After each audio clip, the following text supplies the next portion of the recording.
भौतिक विज्ञान शिक्षण में आज हम ऊर्जा के प्रकार प्रकरण पर पाठ्य योजना तैयार करेंगे।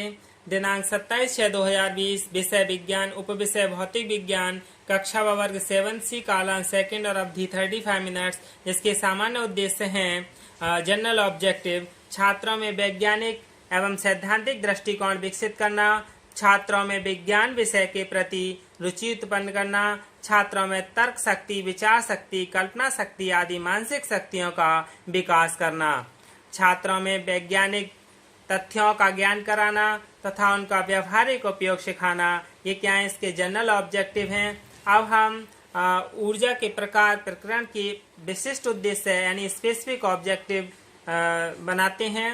यानी छात्र ऊर्जा के प्रकार जान सकेंगे, छात्र गतिज ऊर्जा के विषय में समझ सकेंगे, छात्र स्थितिज ऊर्जा के बारे में जानेंगे, छात्र यांत्रिक ऊर्जा को उदाहरण सहित या उदाहरण द्वारा समझेंगे।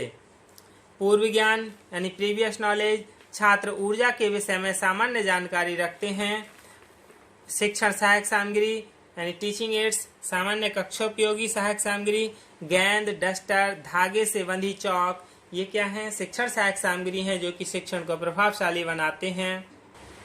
प्रस्तावना प्रश्न, पूर्व ज्ञान अनुमान, छात्राध्यापक प्रश्न करेगा, जब आप दौड़ते हैं तो कैसा महसूस करते हैं? छात्र कहेंगे थकान महसूस करते हैं। थकान को दूर करने के लिए किसकी आवश्यकता होती है? छात्र कहेंगे थकान को दूर करने के लिए ऊर्जा की आवश्यकता होती है। ऊर्जा कितने प्रकार की होती है? समस्यात्मक प्रश्न यानी अस्पष्ट उत्तर, प्रश्नोत्तर विधि। अब उद्देश्य कथन, नवीन ज्ञान प्रस्तुतिकरण, छात्राध्यापक कथन होगा, कार्य करने की क्षमता को ऊर्जा कहते हैं।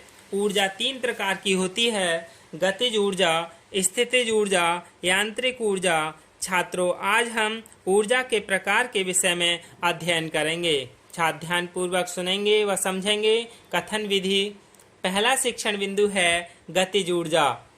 पूर्व ज्ञान अनुमान यानी विकासात्मक प्रश्न है, गेंद दिखाते हुए छात्र के लिए गेंद दिखाएगा छात्राध्यापक, फिर गेंद दिखाते हुए प्रश्न करेगा ये क्या है। छात्र गेंद को देखकर बता देंगे कि यह गेंद है।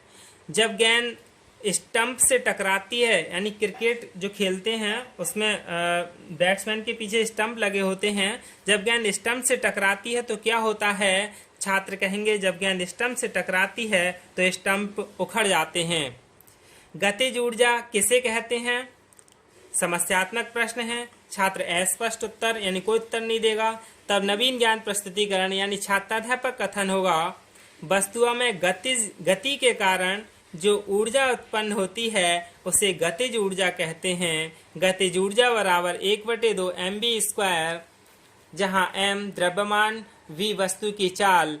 गतिज ऊर्जा का मान किसी वस्तु को विरामावस्था से वेग तक त्वरित करने में किए गए कार्य के बराबर होता है। सभी छात्र ध्यान पूर्वक सुनेंगे व समझेंगे। और प्रदर्शन विधि यानी व्याख्यान से प्रदर्शन विधि, और ये कौन सी थी? प्रश्नोत्तर विधि। और ये हमारा प्रदर्शन यानी प्रत्यक्ष वस्तु है बॉल। तो पहला शिक्षण बिंदु हमारा गतिज ऊर्जा था, तो उसका मूल्यांकन प्रश्न होगा, गतिज ऊर्जा किसे कहते हैं? दूसरा शिक्षण बिंदु है स्थितिज ऊर्जा यानी पूर्व ज्ञान प्रत्यास्मरण, विकासात्मक प्रश्न यानी डस्टर दिखाते हुए छात्रों के लिए ये क्या है? छात्र कहेंगे ये डस्टर है। जब डस्टर को एक स्थान से दूसरे स्थान पर खिसकाते हैं तो क्या होता है? तो छात्र कहेंगे कि जब डस्टर को एक स्थान से दूसरे स्थान पर खिसकाते हैं तो डस्टर की स्थिति में परिवर्तन हो जाता है। स्थितिज ऊर्जा किसे कहते हैं? समस्यात्मक प्रश्न है, स्पष्ट उत्तर होगा। नवीन ज्ञान प्रस्तुतिकरण या छात्राध्यापक कथन होगा, किसी वस्तु में संचित ऊर्जा उसकी स्थिति विशेष के कारण होती है। इस संचित ऊर्जा को स्थितिज ऊर्जा कहते हैं। स्थितिज ऊर्जा किसी वस्तु की वर्तमान स्थिति पर निर्भर करती है। Pe बराबर mgh, जहाँ m द्रव्यमान, g गुरुत्वीय त्वरण और h वस्तु की लंबाई है। छात्र ध्यान पूर्वक सुनेंगे व समझेंगे। व्याख्यान से प्रदर्शन विधि यानी इसका पहला शिक्षण बिंदु होगा, मूल्यांकन प्रश्न होगा, स्थिति ऊर्जा किसे कहते हैं, यानी स्थितिज ऊर्जा किसे कहते हैं, छात्र आसानी से बता देंगे।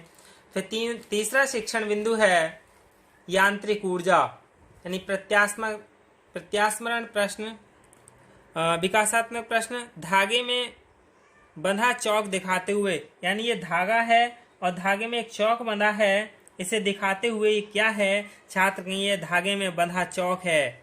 जब चौक को बिंदु ए से छोड़ा जाए, ये क्या है, प्रत्यक्ष वस्तु होगी। जब चौक को बिंदु ए से, यानी चौक को यहाँ ले गए, यहाँ से छोड़ा जाए तो क्या होगा, छात्र कहेंगे बिंदु ए से छोड़ने पर चौक बिंदु बी तक जाएगा। यांत्रिक ऊर्जा किसे कहते हैं, समस्यात्मक प्रश्न यानी अस्पष्ट उत्तर। तब ज्ञान प्रत्यास्मरण यानी छात्राध्यापक कथन होगा, किसी वस्तु में उसकी स्थिति, आकृति अथवा गति के कारण उत्पन्न ऊर्जा को यांत्रिक ऊर्जा कहते हैं। स्थितिज ऊर्जा एवं गतिज ऊर्जा दोनों ही यांत्रिक ऊर्जा के रूप हैं, अर्थात यांत्रिक ऊर्जा किसी वस्तु की गति या उसकी स्थिति से संबंधित है। यांत्रिक ऊर्जा बराबर गतिज ऊर्जा प्लस स्थितिज ऊर्जा। छात्र ध्यान पूर्वक सुनेंगे व समझेंगे। व्याख्यान से प्रदर्शन विधि, इसका मूल्यांकन प्रश्न होगा, यांत्रिक ऊर्जा किसे कहते हैं। बोधात्मक प्रश्न, गतिज ऊर्जा का सूत्र बताइए। छात्र बता देगा। स्थितिज ऊर्जा का सूत्र बताइए, ये भी छात्र बता देगा।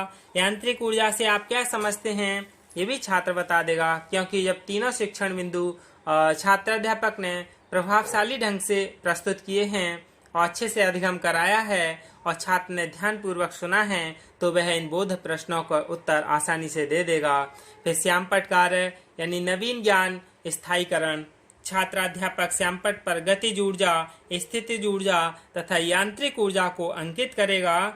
निरीक्षण कार्य यानी लेखन विधि, छात्राध्यापक श्यामपट्ट कार्य उतारने का निर्देश देगा एवं कक्षा में घूम घूम कर अनुशासन बनाए तथा निरीक्षण बनाएगा, निरीक्षण करेगा। गृह कार्य यानी अभ्यास प्रश्न यानी गतिज ऊर्जा को परिभाषित कीजिए। छात्राध्यापक के निर्देशानुसार छात्र श्यामपट्ट कार्य एवं गृह कार्य अपनी अभ्यास पुस्तिका में नोट करेंगे और छात्र जो पूर्व दिवस में गृह कार्य दिया गया था उसे अपने विषय अध्यापक से जांच करवाएंगे। यही क्या है, ऊर्जा के प्रकार पर प्रकरण पर पाठ्य योजना है। ये श्यामपट्ट कार्य है। धन्यवाद।